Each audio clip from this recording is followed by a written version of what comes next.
Om Vakratunda Mahakaya Suryakoti Samaprabha Nirvignam Kuru Me Deva Sarvakaryeshu Sarvada. Om Shri Mahaganapataye Namaha. Om Shri Gurubhyo Namaha. Harihi Om Sadashiva Samarambham Shankaracharya Madhyamam Asmadacharya Padyantam Vande Guru Paramparam Asmad Gurubhyo Namaha.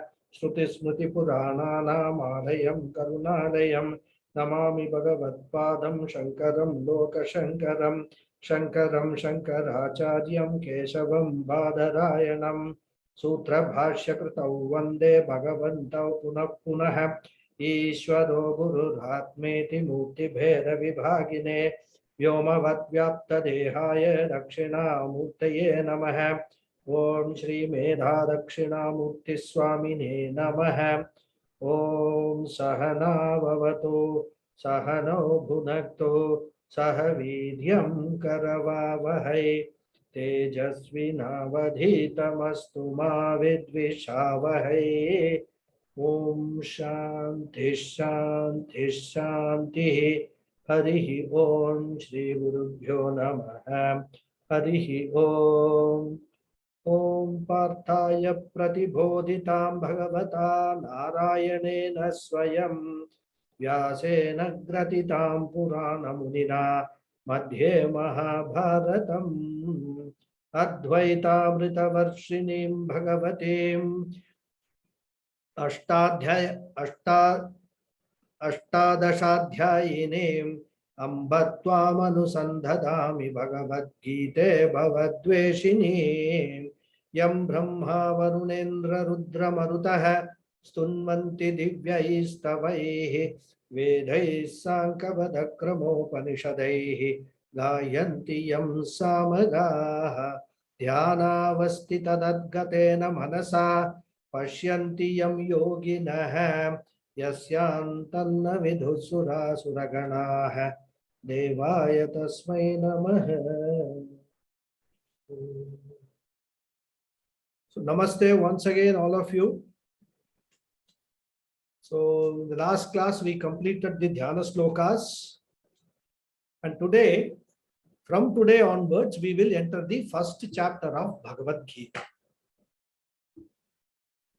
The first thing that we need to understand is that Bhagavan Krishna's teaching in the Bhagavad Gita starts from the 11th sloka of the second chapter. He doesn't start his teaching till then. But still, there are first chapter and 10 slokas of second chapter we need to understand. And Bhagavan also starts his teaching only when Arjuna surrenders to him and requests him to teach. Arjuna admits that he is in a confused state.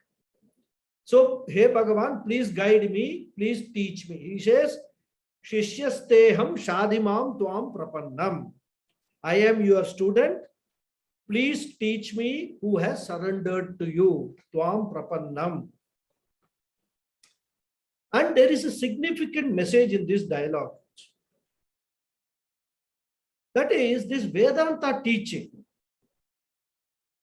should be imparted by a guru to a student only to those students who have actually approached the guru for the teaching. And the student should consider himself to be a student eager to learn. He should be a Shishya. And then he also should surrender to the guru in terms of actually be reverent to the guru for understanding whatever the guru is teaching. Instead of having a doubtful approach to the guru, whether this guru is telling me the right things or not. You can question the guru, but you must not have any doubt in your mind about the guru's ability. And that is why you have approached him. It is similarly like when we go to a doctor, if we don't have any faith in the doctor, we can certainly not expect to be cured. First thing which is required is I have faith in the doctor. I have come to a doctor. I hear he's a good doctor. he will give me the right medicine. Similarly, this Guru also, one should surrender in that particular manner. So even Jagat Guru, Lord Krishna, waited for these words from Arjuna before he started his teaching. And as I said, the Gita teaching starts from the 11th sloka of the second chapter. Therefore, what Adi Shankara has done is, he has not written the Bhashyam for the first chapter and the 10 slokas of the second chapter.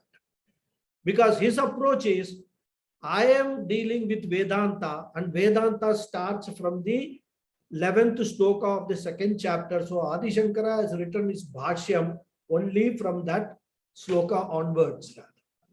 So we don't have Adi Shankara's Bhashyam for the first chapter and also the 10 slokas of the second chapter.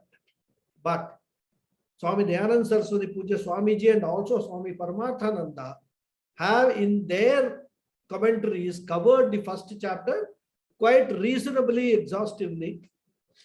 And I will tell you the reason also why they have done so. So my teaching will be based upon their commentaries. I will be guided by what Puja Swamiji and Swami Paramathananda has given.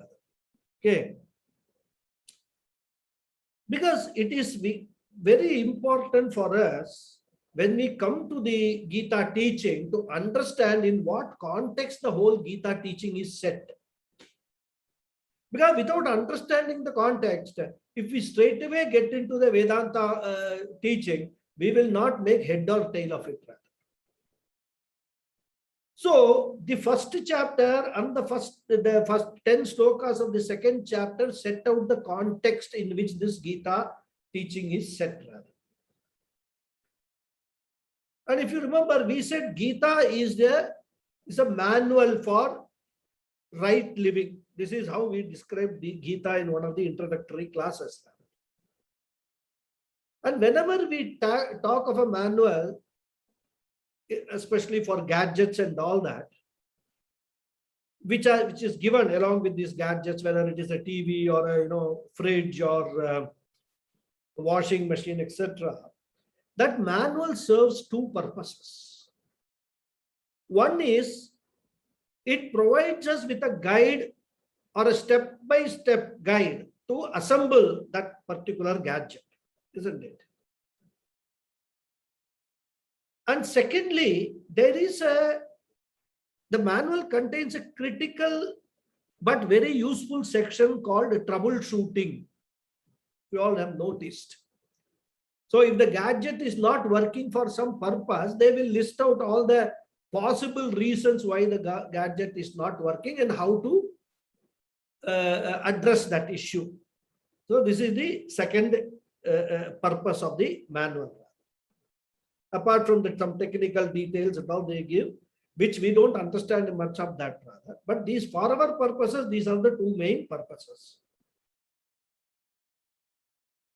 And when it comes to the Bhagavad Gita, which is a manual for right living, we have not used Bhagavad Gita for assembling our life. We have just done it, on hit and trial basis, something we have done and come up to this stage. But now we have an opportunity to refer to the troubleshooting part of Bhagavad Gita and address all the problems and challenges that we face in our life. It's never late to make a start. At least, as they say, we can try to correct whatever remaining life is there. We can try to live that life by troubleshooting our current problems. But for troubleshooting, we must first know what the problem is, isn't it? Diagnosis is very, very important.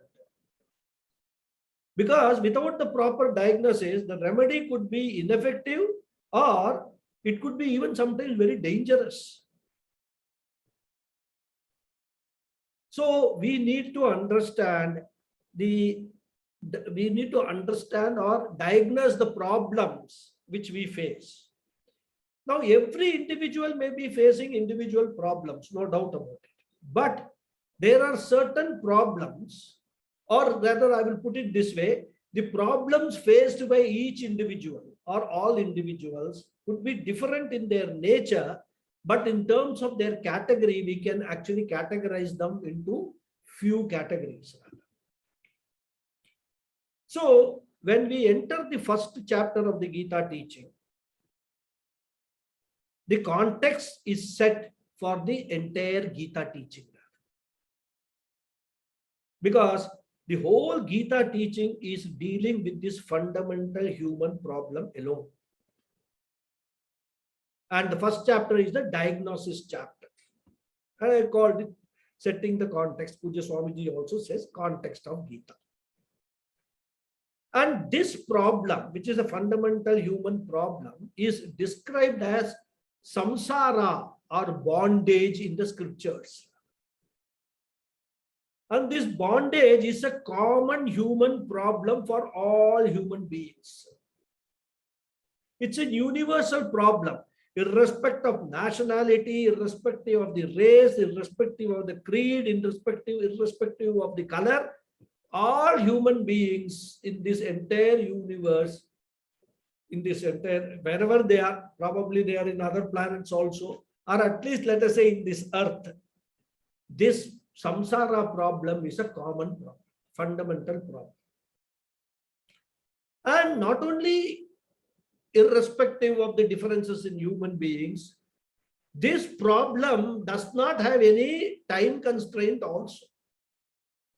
5,000 years ago, when the Bhagawad, this Kurukshetra war was fought, Arjuna had this problem. Today, all of us have this problem. 10,000 years after later, if human beings survive in this earth, they will continue to have these problems. So this is a fundamental human problem, irrespective of even time. It is an eternal human problem, we can say that.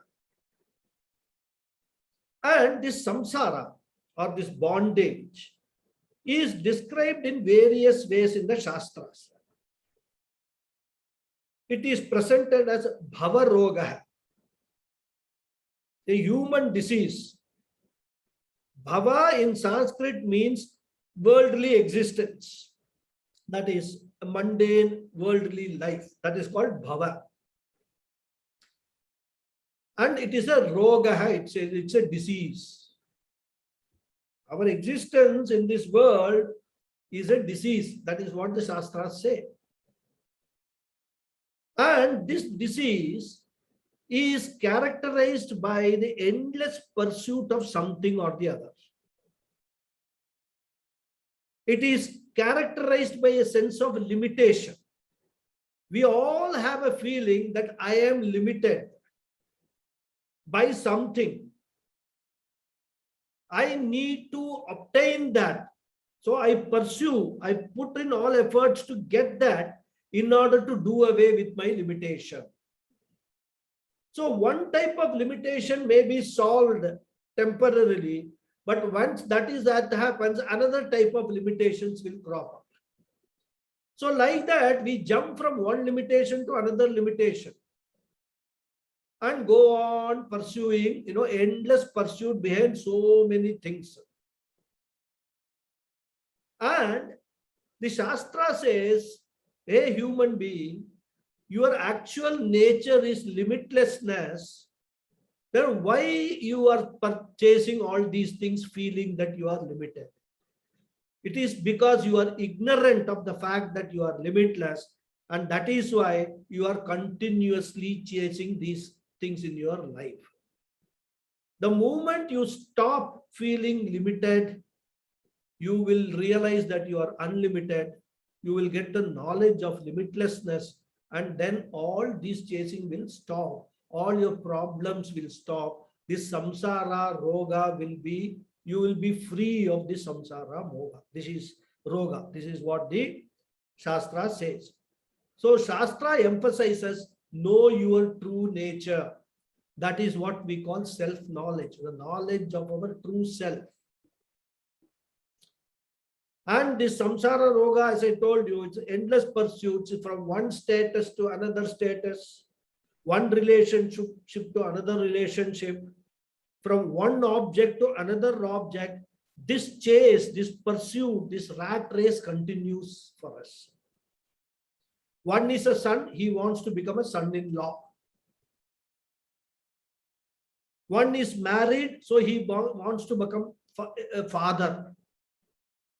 One is a father of grown-up children, he wants to become a father-in-law. One is a manager, so he wants to become a director in the company. One is a tenant, he wants to become a landlord. So everyone is continuously striving to become someone other than what they are. And this continuous life of, they want to become something different than what they are. And this pursuit is what Pujya Swamiji calls this samsara as life of becoming. You become, go on becoming. From one becoming to another becoming, we go on, traveling or journeying. And this is what is called samsara. And this samsara roga, as I told you, afflicts all human beings. And the first chapter of Bhagavad Gita deals with this samsara roga.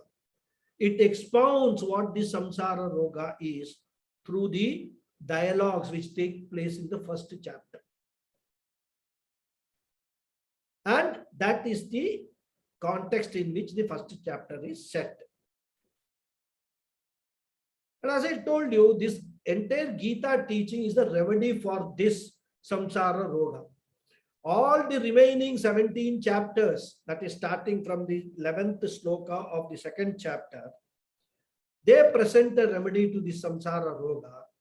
And that is why Bhagavad Gita is also called Moksha Shastra.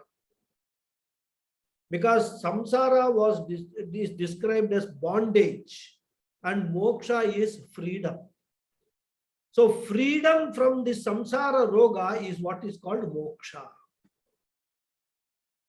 which is the remedy for human problem of samsara. So as I said, this chapter deals with the diagnosis. And this is important for us to understand, to appreciate the importance and relevance of this entire Gita teaching, which is a remedy. Now we have seen some brief description of what this samsara roga is. But let us now go a little bit detail into that. As I said, this samsara, this human problem is described in the scriptures in different ways. It is just like a disease itself can be explained by different ways, depending upon which pati you are following. If you are an allopathic doctor, you will describe the disease in a particular way. If you are an Ayurvedic doctor, you will describe the disease in a different way, like Vadam, Pittam, Kapam, and all that kind of thing. If you are a homeopathic doctor, the same disease will be described in a different way. So the disease being the same, descriptions are different. So there are formats are different, contexts are different, but the samsara roga remains common factor. And here in the Bhagavad Gita, the samsara roga is described as a combination of 3 diseases. It is not a one disease. It's a syndrome, combination of 3 diseases. What are they? They are called Ragaha, Shokaha, and Mohaha. So the combination of this Raga, Shoka, and Moha is what is called samsara in Bhagavad Gita. This word Raga is a very significant word. And we must understand the significance of this word Raga very, very clearly. Because we are in the diagnostic stage. So diagnosis should be very perfect and clear. And Bhagavan Krishna uses this word quite often during his teaching. He repeats it very often. And we must remember this Raga is not some Kalyani, Todi and Kamboji Raga and all. This is Vedantic Raga. Here Raga means attachment, emotional dependence, psychological addiction to people, things, situations, etc. That is what is called Raga in Vedantic terms. And when we try to understand this Raga or attachment, we must first differentiate this attachment from what we call love. Love is a very similar emotion like attachment, but there are a lot of differences. While attachment is very much criticized in the Gita by Krishna, love is something which is glorified by Bhagawad. Attachment is presented as a trait of a samsari who is suffering from the samsara roga, whereas love is presented as a characteristic of a jnani, a mahatma, a liberated, saintly person. And therefore, we must know we must understand the features of attachment and also features of love. This difference should be understood. As I said, Vedanta is against attachment. But Vedanta is all for love. Now, how do you differentiate these two? The first difference is attachment is based upon selfishness. I am attached to a person. I am emotionally hooked or dependent on that person or holding on to that person based upon my selfishness, my self-interest. Which means all the time I think, what do I get out of this relationship? I am not worried what the other person gets out of this relationship. My worry always is, what do I get out of this relationship? What the other person gets is secondary to me. I am interested in my happiness, and for the sake of my happiness, when I emotionally depend upon a person or an object, whatever you can take, I just gave the example of a person. This selfish leaning, this selfish dependence is what is called attachment. Whereas love is a different kind of emotion, a different relationship altogether. It is based on selflessness, where I am not going to emphasize very much on what do I get, but I am equally interested in what the other person also gets out of this relationship. Not that I should ignore my interests. Love does not mean I should ignore my interest or my well-being, but I always take, make it a point that my happiness should not be at the cost of some other person. So therefore, love is based on selflessness, whereas attachment is based on selfishness. This is the first difference. The second difference is, which is actually a corollary to the first one, attachment is always in the form of taking. I hold on to the things and situations and peoples for taking something, whereas love is something which is based on giving or sacrifice, we can say. So one is in the form of taking, another is in the form of giving. This is the second difference between attachment and love. The problem today is, in today's situations, this attachment passes off as love. Everybody says, I love you. But what they actually mean or intend is, I am attached to you. All this love is for my own happiness. I am not bothered about the other person's happiness or not. But the word that we use in the English language is love. And that is why so much confusion in relationships occur. Pujya Swamiji says very beautifully, this is a nice example. One person will say to another, I love you so much, and therefore you should do only those things which I tell you to do. When we go to a party, you must not look here and there at other women or other men, because I love you.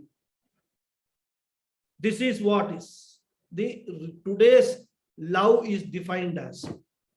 What is happening? The word, this is attachment. I am worried about my happiness.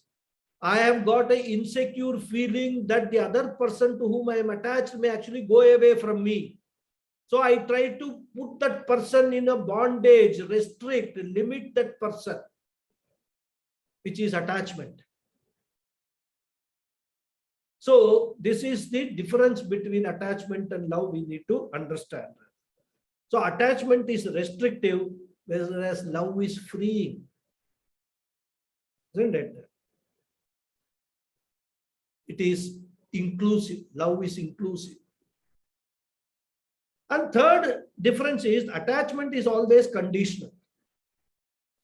That is, as long as I am going to be benefited by this relationship, as long as I am comfortable, I will hold on to that relationship. The moment that relationship stops giving me the happiness that I have been looking for, the moment that relationship starts making me uncomfortable, I drop that relationship like a hot potato and probably look for some other relationship. So my relationship in an attachment is conditional upon what by continuously getting what I am looking for from that relationship. This conditional psychological dependence is what is called attachment. Whereas love is not based on any conditions. It is unconditional. And that is why today, when we are looking at so many love marriages are failing, it's a totally wrong, misconceived, misrepresented statement. Love marriage will never fail. Attachment marriages will always fail. If there is love, you are not expecting anything from that love. You are going to give all freedom to the other person. In fact, the arranged marriages in India, in our culture, I would call them love marriages. Because two people marry unknown to each other, and during the course of that marriage, they learn to actually give the freedom, space to each other, and the love develops between them. Love is not an emotion which happens at first sight. What happens at first sight, so-called love at first sight, is attachment, not love. Love grows. When the relationship grows, love grows in the proximity of that relationship. It blooms like a lotus flower. That is why in our culture, the marriages which are performed as per our culture, people who live their lives, the husband and wife, the couple, in accordance with our cultural values, they live, a long life together. They never ever think of separating or let me go for somebody else and all that. Of course, these things are slowly changing in our culture also due to the poison being injected by the Western culture. But this is our original culture. And if we observe that, analyze this, we will understand the difference between attachment and love. And the final difference is not final. There's one more that comes. Attachment comes from a weak mind. A mind which is empty, a mind which is not happy with itself, and therefore it looks for a psychological crutch outside. It depends upon external factors for satisfaction, happiness, fulfillment, etc.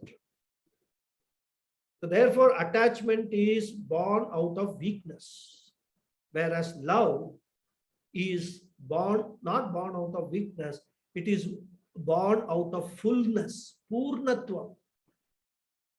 It is born out of strength, not weakness. And lastly, attachment clouds our thinking. And when our thinking is clouded, it will lead to violation of dharma. Whereas in love, a person's intellect is intact, is sane, it is clear, and therefore it will never lead to violation of dharma. So these are the main differences between attachment and love. So love is a sign of freedom, whereas attachment is a sign of bondage. And that is why in the first chapter, this attachment is presented as a disease of samsara, raga. Then the second disease, which is also an expression of samsara, is a fallout of this raga. It's a fallout of this attachment rather. And it is called shoka or sorrow.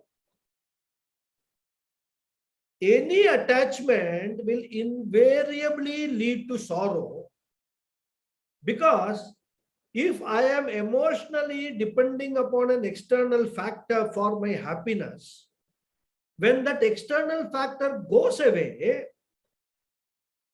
which in any case is eventually going to happen, because everything is impermanent in this world. Some may last for a few months, some may last for a few years, but eventually it will go away. At that time, I will be drowned in sorrow. It is like a person who has been walking with a walking stick, heavily leaning on this walking stick. And while walking, suppose the walking stick hits some stone or something and gets dropped, it goes away. What will happen? This person will fall.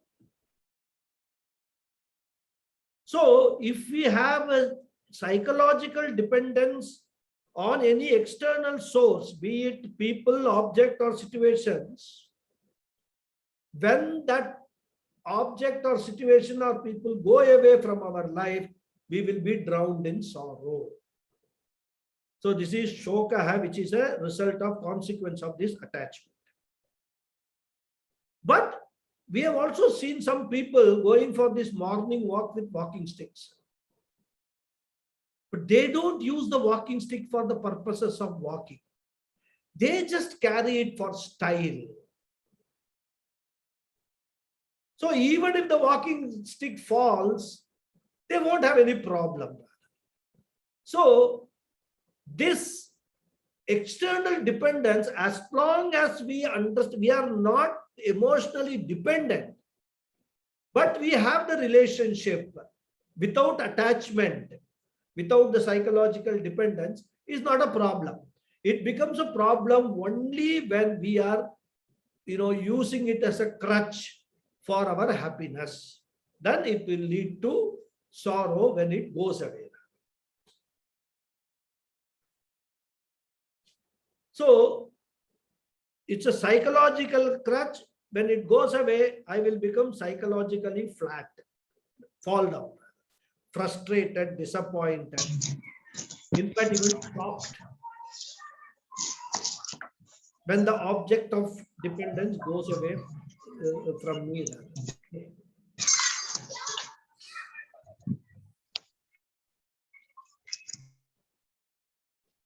Some noise I heard, so just muted everything. And the reality is, unfortunately, whatever I depend upon for my happiness, one day or the other will go away, because everything is of impermanent nature.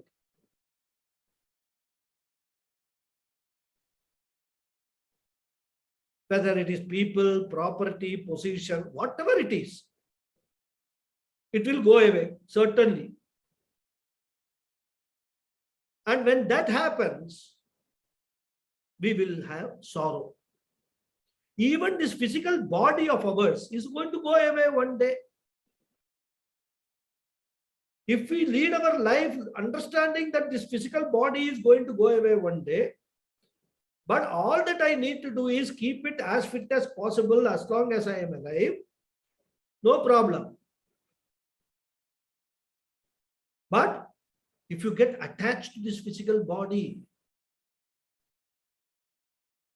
forget going away.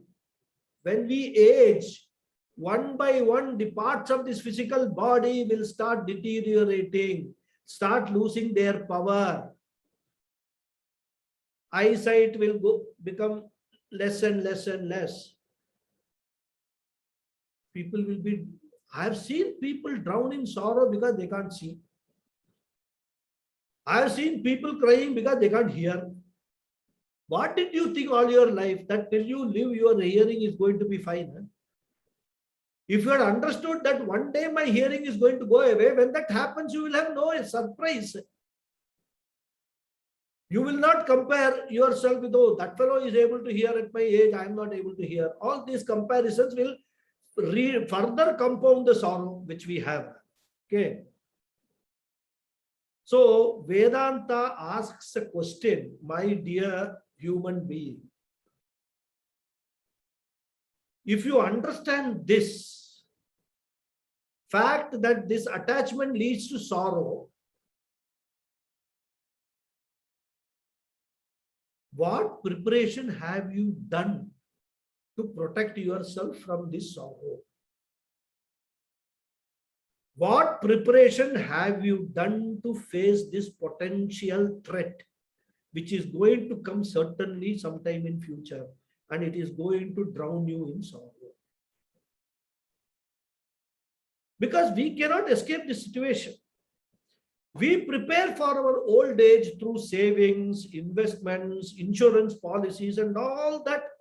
To economically secure ourselves from old age, we do everything. What is the preparation that we do to secure ourselves psychologically from the old age? Problems of old age. Because any psychological leaning, consequent failure, future loss will be there. So should we not have some insurance, some type of protection from that eventuality, which is going to happen? Right?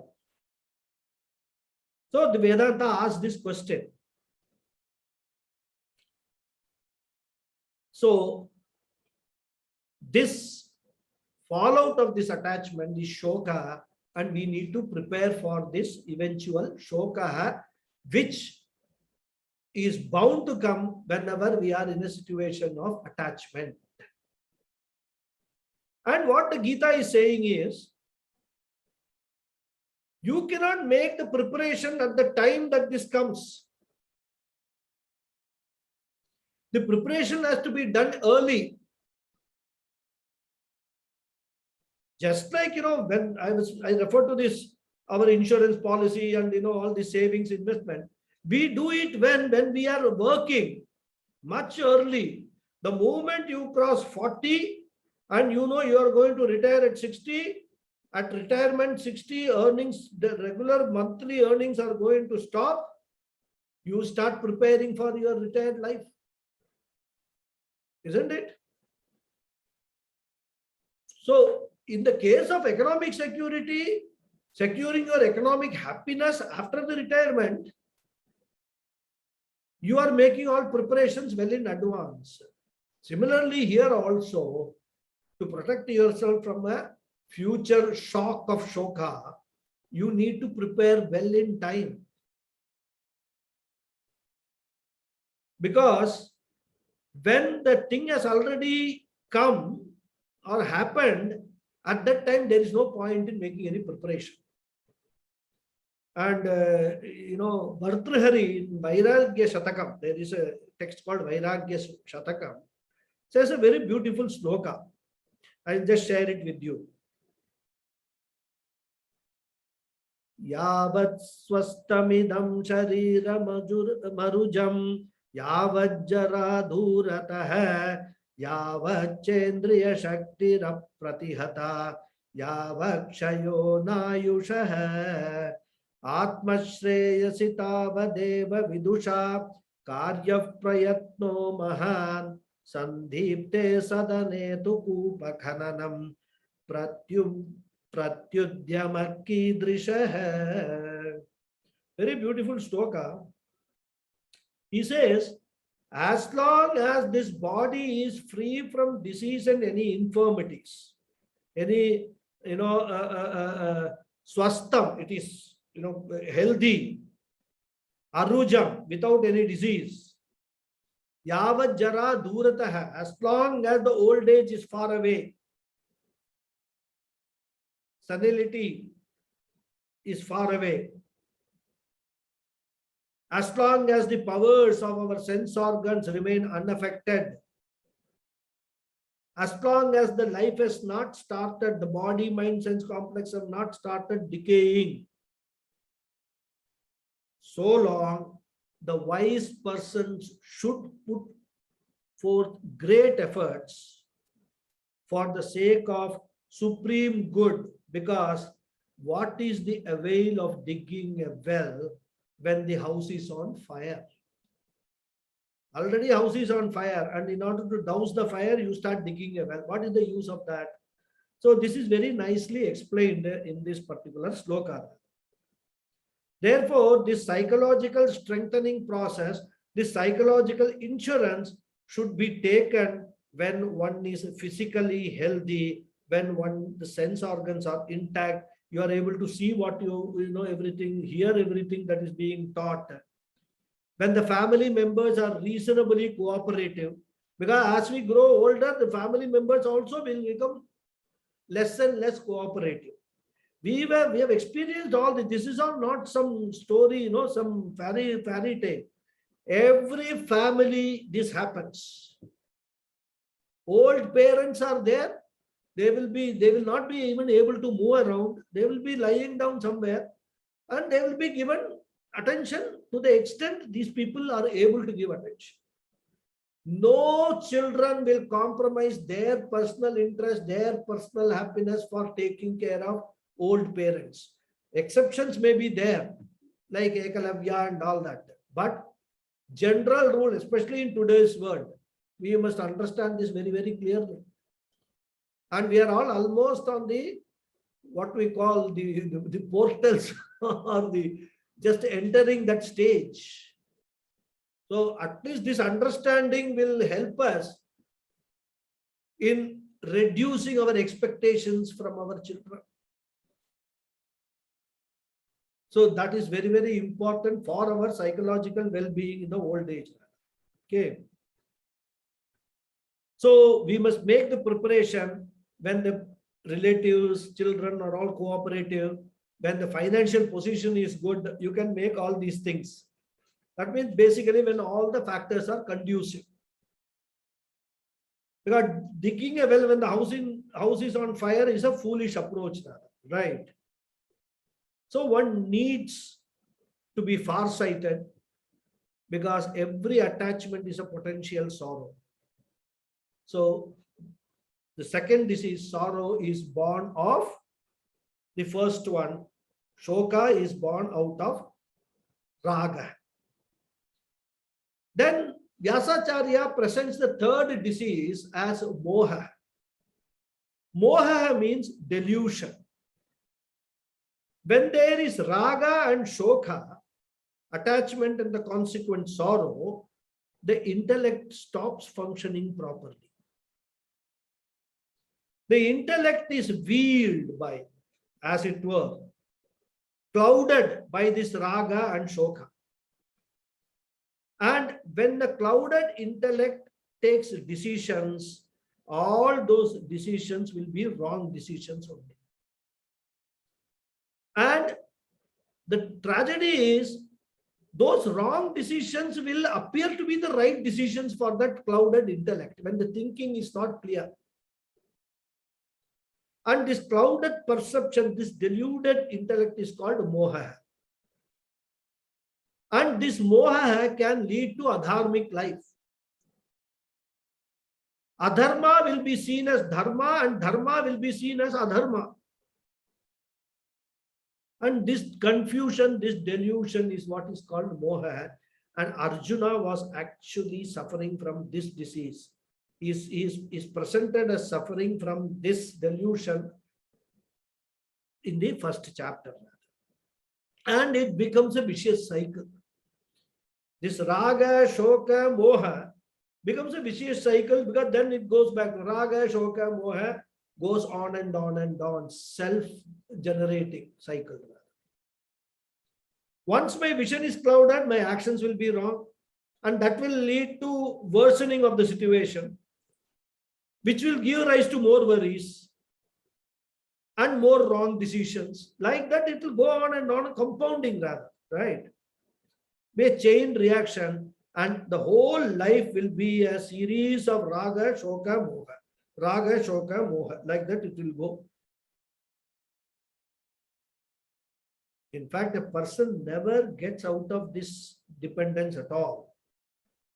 He will be actually shuffling from one dependence to another. Instead of working for freedom, he will only be changing from one dependence to another. In fact, I knew a person who was a smoker. He used to smoke a lot of cigarettes, continuously, like what they call chain smokers, kind of. Not exactly chain smoker, but maybe 30-40 cigarettes in a day he will smoke. So he decided one day, I will quit smoking.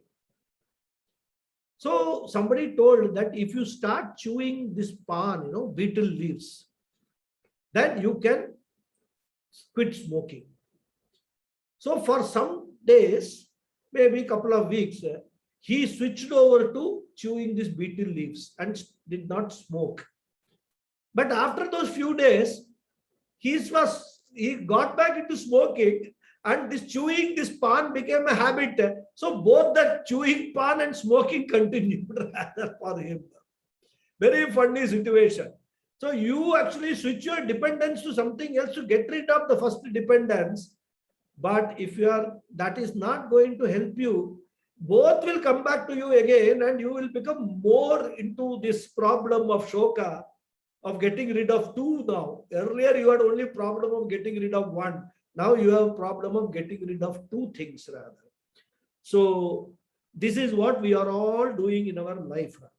Because we don't understand what exactly is the problem. We have not diagnosed our life disease properly. So from one disease to another, we keep on switching rather. So this basic human problem, fundamental human problem consisting of raga, shoka and moha, is what is known as samsara. In Bhagavad Gita, this is described as this. And any disease is caused by a virus, isn't it? We all know, nobody can be there who will dispute this statement. And the virus which causes this unending string of diseases is called ahankara and mamakara. Ego and the sense of possessiveness. Ego is ahankara, mamakara is a sense of possessiveness. Mine, this is mine, this is mine, this is mine. And Arjuna tests positive for both these viruses in the first chapter as he enters the battlefield of Kurukshetra. And consequently, he is afflicted by this samsara roga. So, presenting the samsara as a universal human disease caused by this twin virus of ahankara and mamakara is the purpose of the first chapter. And the remaining 17 chapters, starting with getting vaccinated with Viveka and Vairagya, and developing enough antibodies against Ahankara and Mamakara, following an appropriate behavior, and maintaining an emotional distance from everyone, every object, every situation, is the route map for getting out of this whole whirlpool or this vicious cycle, which is what the 17 chapters deal with. This is what Krishna's teaching is all about. So eventually, like Arjuna, we all can become emotionally independent persons. So this is called, this emotional independence is what is called a moksha, freedom from bondage of samsara. So this is the purpose of the first chapter. Now Swami Paramatmananda adds one more purpose. He highlights one more purpose, which this first chapter serves. It is introducing the Guru-Shishya relationship. Because all our spiritual teachings are generally in the form of dialogues. They are presented in the form of a dialogue to show that we have to gain the spiritual knowledge only from a qualified guru with the help of a proper spiritual guide. We should never attempt individually to learn the scriptures and get this knowledge. Therefore, self-study or self-effort without guidance can be counterproductive, like self-medication can be counterproductive, can be often dangerous rather. If you don't take any medicine also, it is okay. But if we take the medicine, the headache can be, suppose we have a headache and we take a medicine. The headache can be caused by so many problems, so many reasons could be there, including our people around who are actually keeping on troubling us and we get a headache because of them. Or a stomach ache could cause a headache, a toothache could cause a headache. Anyway, neighbors could cause a headache, right? Worrying can cause a headache. Many times you go sit in a cinema hall, the nature of the movie can cause a headache. So, unless we go to a doctor who will properly diagnose what is the cause of your headache and give a medicine for that, doing self-medication, we may get temporary relief, but the problem will not go away. It will surface in different form. Therefore, here in our scriptures, a dialogue indicates the teacher, that a teacher, that is a spiritual guide, is required if a person wants consistent progress in his spiritual journey. Without that, by reading books and all that, we can get some idea of the spirituality. But many times it could be a confused ideas. And in fact, you know, which Swamiji used to say, that in his classes, the questions which are asked after the class mostly come from people who have actually read so many different books on their own and come and attend the class and have total confused idea about the whole thing. And they will raise questions, which is not a problem. Because if you have got a wrong idea by reading on your own, if you come to a guru or a class and then learn different things and clarify your wrong understanding, that's perfectly okay, no problem. But that emphasizes the importance of a guru. So the qualifications of a teacher and the qualification of the student is also presented in the first chapter. This is the additional perspective which Swami Paramatmananda gives. So the second purpose of the first chapter is introducing a teacher and a student to show who is a qualified guru and who is a qualified shishya. The guru is Lord Krishna himself and the disciple is Arjuna. We all know that. And the context is also presented. The context is Mahabharata war. So I need not describe the war. Then this will not be Gita class, it will be Mahabharata class. Okay. But let us just understand. The Mahabharata war was a war between the Pandavas and Kauravas. Pandavas were dharmic people, Kauravas were adharmic people. They are representing these opposite lifestyles. Pandavas wanted to avoid the war by all means. Even though they knew that the Kauravas were doing adharma, they had done all types of akramas the Kauravas had done. They had taken away Pandavas' land. Pandavas still tried Sama, Dana, Beda in terms of not to avoid a war, avoid a fight. They tried all non-violent ahimsa methods because they followed dharma, and ahimsa paramo dharma is the universal value there. It's a very important value.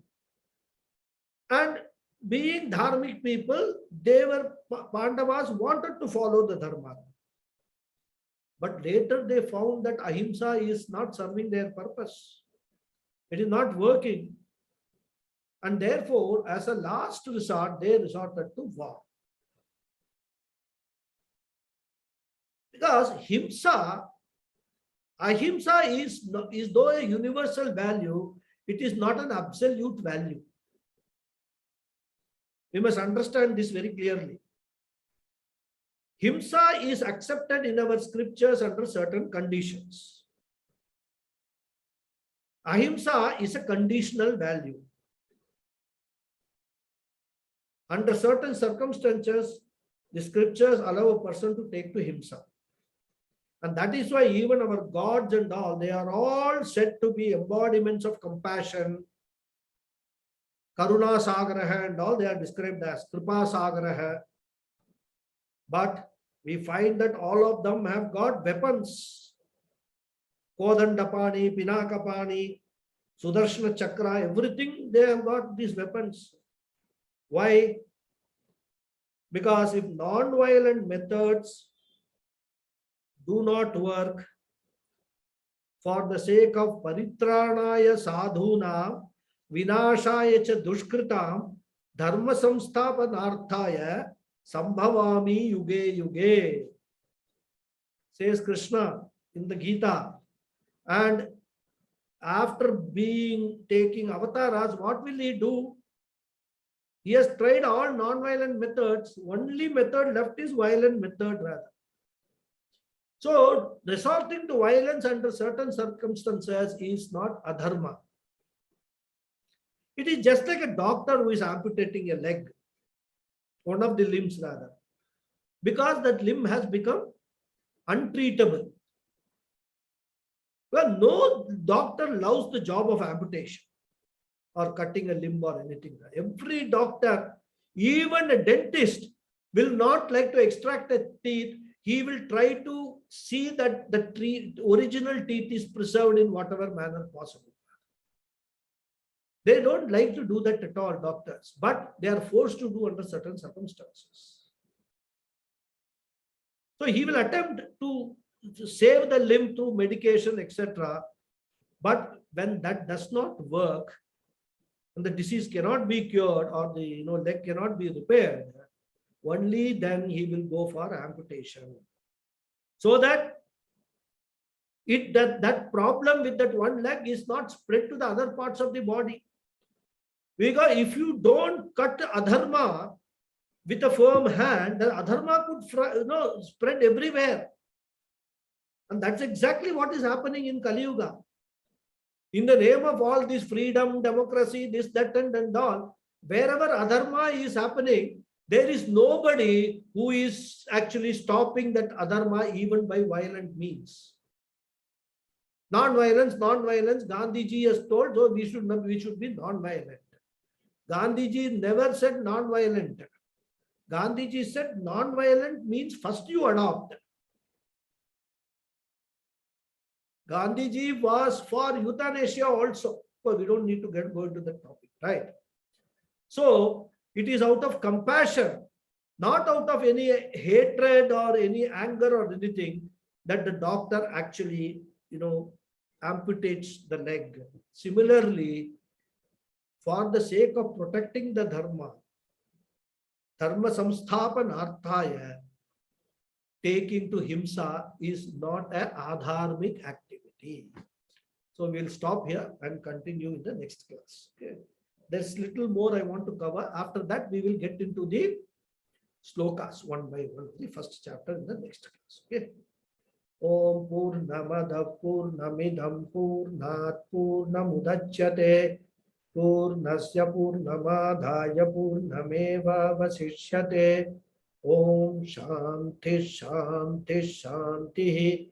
Harihi Om Shri Gurubhyo Namaha. Harihi Om. Namaste, all of you. Namaskaram, Anyone who Guruji. has not Namaste, marked their Guruji. attendance, please mark your attendance before you leave. Namaskaram. Thank you, Mama. Thank you. Thank you, Guruji. Thank you very much. Thank you, Swami. Thank you. Thank you, Guruji. Thank you, Mama. Thank you, Guruji. Hari Om. Hari Om. Guruji, Yes, please. this love and attachment, what you explained, there seems to be a little bit of a conflict there. Is it? The reason is, don't you think love creates attachment? No, we misunderstand attachment as love. Like, for example, if there's a guy who is on the deathbed, whether he's semi-conscious, conscious, or even in a state of a coma, the life doesn't leave the body. Then people around, they say, he's attached to so-and-so, so-and-so, that is why he is not giving up the life. That This is is a general ignorance. But You're right. I mean, this is all, I've also seen all these such statements being made. But they make that statement without understanding anything. The body, life will leave the body as per the law of karma. Till the last breath, he has to breathe as per the karmas that he has done in the past. The life will not leave. By doing all those things, giving all those things, it will not go. But people, that is why they feel the total confusion in our understanding. If they understand that this life and death, birth and death are governed by the law of karma. And if you understand the law of karma properly. When you go, she's saying, don't go. Who is this? Somebody is shouting, trying to have a parallel lecture on attachment and love. That's usually detachment. Some fighting is going on. Anyhow, so what I'm trying to tell you is that people say all those things, but those people are not jnanis. Those are all ignorant people who are totally in samsara and deluded thinking, confused thinking, hearing something here, hearing something there. Somebody must have told in the family like that. I have seen in the case of my father. So somebody said that, he was very attached to money. So why don't you put the 10,000 rupees bundle under his head? Because he was in the hospital and he was in the ventilator. So I was told, you put that. I put nothing happened. He died when he had to die only. Otherwise, when I put the 10,000, immediately, he did not even know that I had put, because he was in ventilator and sedated. So all these things are, according to me, very foolish things. I have done it myself. When I was, I did not have this knowledge. But the point I'm saying is, such things are there. Attachment will always lead to sorrow. It comes out of our psychological dependence on things. Love is always freeing. Love is always freeing. And that is why when the birds are in cage, right? When we actually, release them from the cage, what is that expression? Jawaharlal Nehru, every, I think, 14th August or something on his birthday, he used to do this. They will, before that, catch hold of lot of parrots and birds and put them in a cage. And on the 14th, he will say peace and love. He will release all of them. But that's symbolic kind of a thing, because I'm not criticizing that. But what I'm saying is, love is an emotion of freeing up. And actually, I have seen this, experienced this, that as the couples grow older and older, what initially was an attachment grows into a love. They become very accommodative with each other. Rather. Not all of them. I've seen many of them do. And they give all freedom to the other partner to do what they want to do without putting any restrictions. So this attachment, it may start as an attachment, but if you understand what is love, you can convert attachment into love actually. It is not difficult at all, but you must understand the difference. Yeah. But how about getting attached to things? Like Sorry? attached to a house. Getting attached to things. Things. You get attached to a house. Yeah, same thing. No difference. You get attached to a house. People say, oh, I'm so attached to the house. I lived for so many days. And the moment there is a crack in the walls or something like that, these people are drowned in sorrow. Then they will try to find a reason why the crack has come. And array, crack will come, Baba. Even if you are not, fortunately, if you are not at home, even the lightning may fall on that house and the whole house will go away.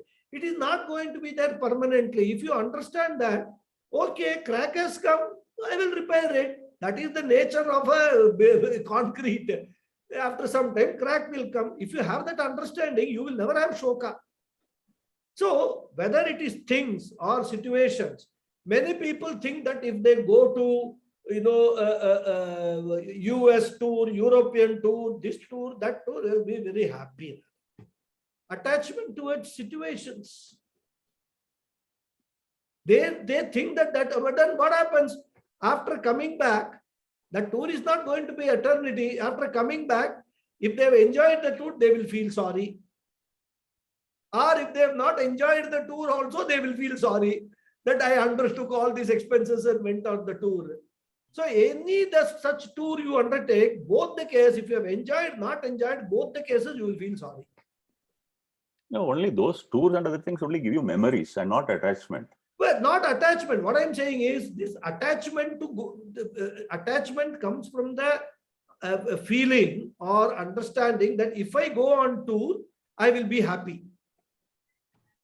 But that is not attachment again. That is only giving you an element of that happiness. Correct.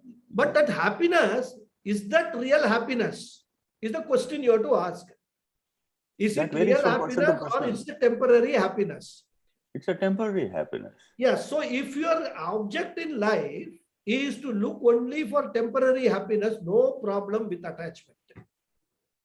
As long as they are giving you happiness, you be happy. At the moment they go away, give you sorrow, you suffer the grief also. You must be prepared to accept both.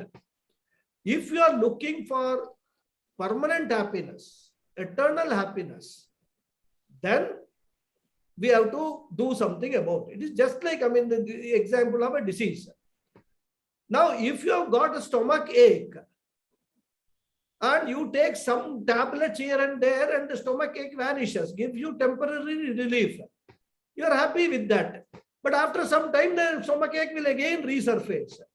So what a wise man will do, he will go to a doctor, consult a doctor, diagnose why the stomach ache is happening and get a permanent cure, including an operation for that stomach ache, isn't it? Otherwise, if this fellow says, no,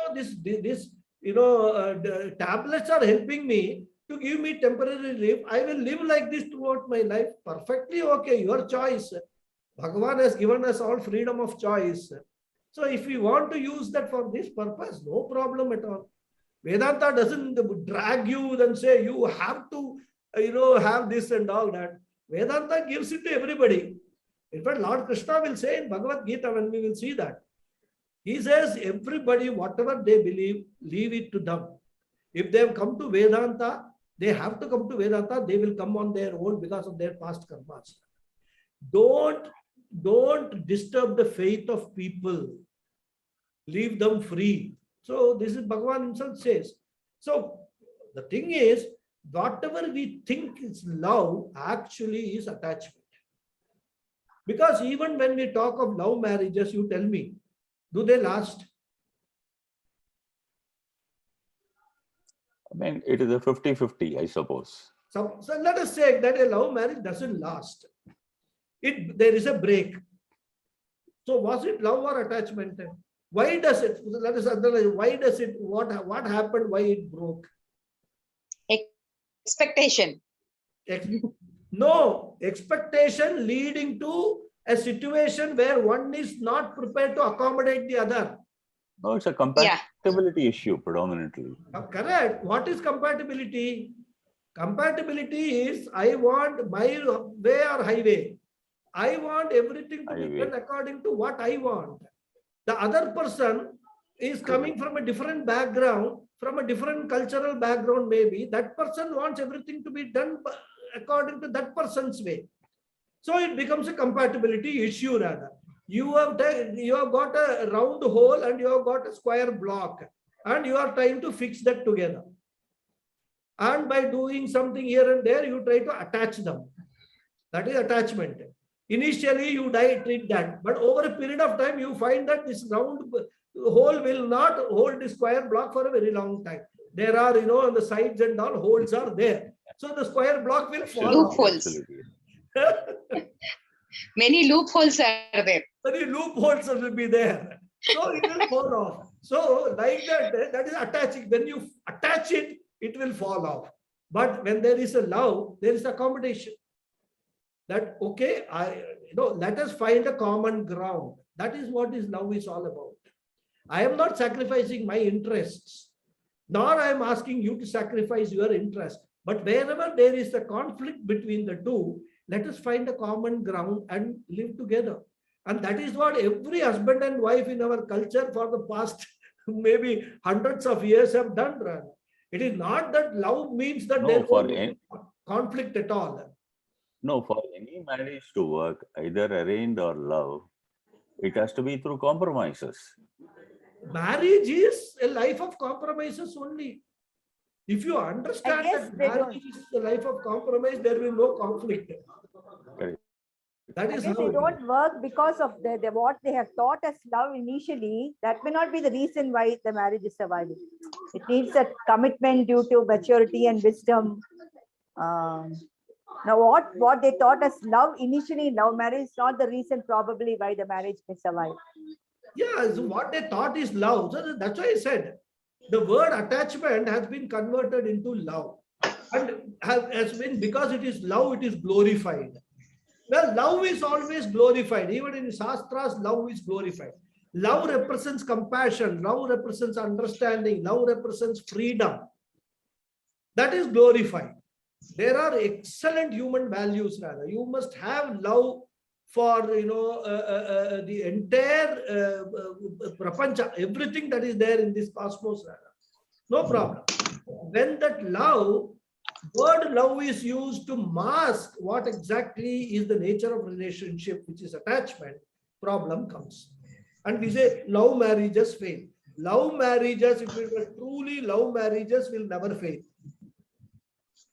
And that is why when you said the marriages which failed were marriages which actually were born out of attachment, not love, but marriages which last are love marriages.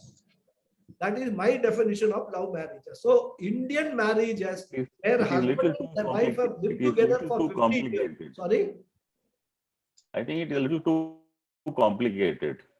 No, it is not very. Complication is in our mind. If we are able to think clearly, there is no complication. It's very simple. From a Vedanta point of view, it's very simple. Attachment is what? Selfishness is involved. My interest only is involved, not the other person's interest. And the third thing is that the attachment will certainly lead to sorrow, because it's a psychological dependence. When the object of dependence goes away, it will lead to sorrow. If we understand these things, simple things, then of course, understanding is one thing, practicing is another thing. So Understand and then put it into practice is what is important. Yes, Hariji, what's your question? Hari Om. Hari Om. Thank you, Guruji. Thank you very much. Thank you, Krishanji. Thank you. Acharya, I find some sort of a contradiction between Arjuna and Krishna. Krishna is giving all the 17 plus 17 chapters to make Arjuna to fight. Whereas Krishna has taken a vow that he will not touch the weapon. He is giving all the 17 chapters to ensure that Arjuna lifts the weapon and he fights the war. Why this contradiction? There's no contradiction. He has only said, I will not take a weapon. Yeah, why? No, that was the condition. Because that story I will tell in the course of this, when Duryodhana and No, Arjuna, that story part, yes, both of them are there and he tries, but Dharma Samsthapanarthaya Sambhavami Yuge Yuge. No, so in that way, when you are taking, Krishna should have fought. why should he fight? He has told Arjuna to fight. He has made Arjuna the nimitta for establishing the dharma. And through Arjuna, he has established the dharma. Isn't it? By defeating. And he gives the right advice. It's not merely Vedanta advice Krishna gives. If you know, if you have seen the war story, he tells when, he makes Yudhishthira tell a lie about Ashwathama. When Karna is down from his chariot, when he has put the bow and arrow down, and is trying to lift the wheel of this chariot which is bogged in a slush, Krishna tells Arjuna, now kill Karna. This is the opportunity for you. Don't wait. But Arjuna says this is adharmic. He says there is no need to see adharma for an adharmic person. So you now shoot and kill Karna. That is how Karna is killed. So, and then even Bhishma, Krishna knows Shikandi is born to kill Bhishma. So he puts Shikandi in front of Bhishma. So even though he has not taken the arms himself, he is the total strategy of Pandava's war is driven by Krishna. And he knows that unless he does this, Dharma will not be established again. So that is why, even though he has given a promise, I will not take up the weapon, so which he fulfills. But he has never given a promise that I will not guide the war, I will not strategize the war the way it is. He has not given that promise. The only promise is, Krishna is also a big Yodha. Right from his childhood, he has been fighting Asuras and all that and killing them rather. He is also a big Yodha. But he says, I will not fight. His entire army is given to Duryodhana. You let them fight. But there is a symbolic representation in this entire thing. We can actually understand Bhagavad Gita from a different perspective itself. Krishna represents Dharma. Krishna represents Bhagavan, Ishvara. If you have Dharma and Ishvara on your side, you will never lose, whatever may be your weaknesses. That is the whole, understanding we must take away from Bhagavad Gita. And in fact, when we talk about this in the next, coming to the first chapter and all that, the Ratha Kalpana, which is actually, propounded in Kathopanishad, is Vyasacharya has beautifully brought that Ratha Kalpana idea, symbolism into Bhagavad Gita. By setting this entire war, in the context, and this Gita teaching in the context of that happening in the Ratha of Arjuna. So I will talk about all those things when we come to that. But this is what it is. Krishna, there is no conflict. Krishna said, I will not touch the weapons. He doesn't touch it. But he has never said that I will not guide the war. I will not advise Arjuna. He has never said that. So he does that. What's wrong in that? And that is how he can establish dharma and kill adharmas. It's not necessary for gods to do everything themselves. They can, and he says also in the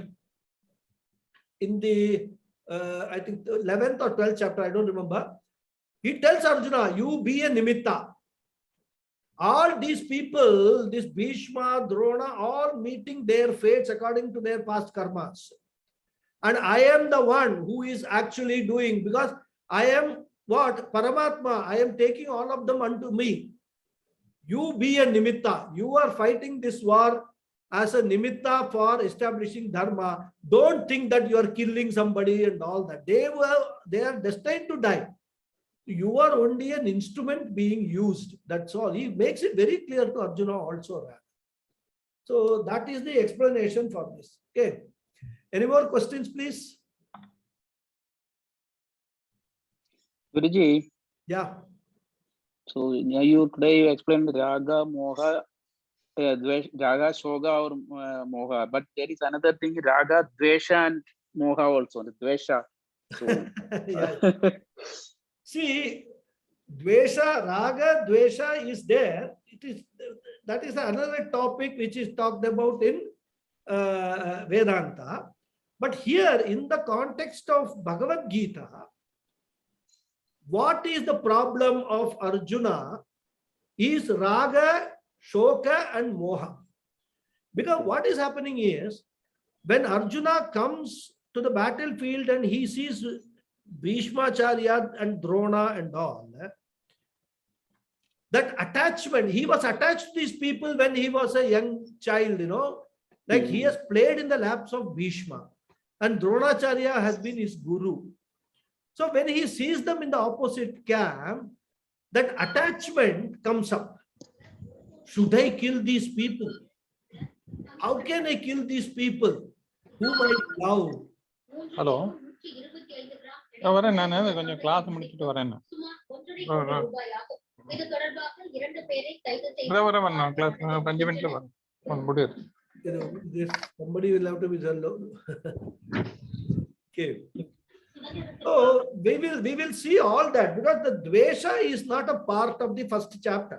So even though Dvesha is a part of this Vedanta, here in Bhagavad Gita, only these aspects, basically the attachment aspect and the consequence of that attachment are dealt with. So that is why we speak only of these three, not Dvesha. Okay. Okay. Namaste. Namaste. Raghuji. Yes, please. Ramu here. Yeah. Two things. I have shared a file by Gmail to you. You may look at it and share with group. Okay. And second thing, there is a book called The Holocaust of Attachment by Swami Parthasarathi. If anyone is interested, they can look into it. Okay. Subject of attachment. Yeah. That is okay. True. Okay. Thank you. Thank you. Yes. Any more questions? There are still. Who is this? Galaxy Tab A. Some raised hand is there. That person still there? Who is that raised hand? I don't know how to know that raised hand. Okay, I'll throw it open. If anybody has got any questions, please raise it. Any questions, Sulekha ji? Nothing today. Okay, if there are no more questions, we can close the session. Your permission? Okay. Hari Om. Thank you all. See you next Saturday.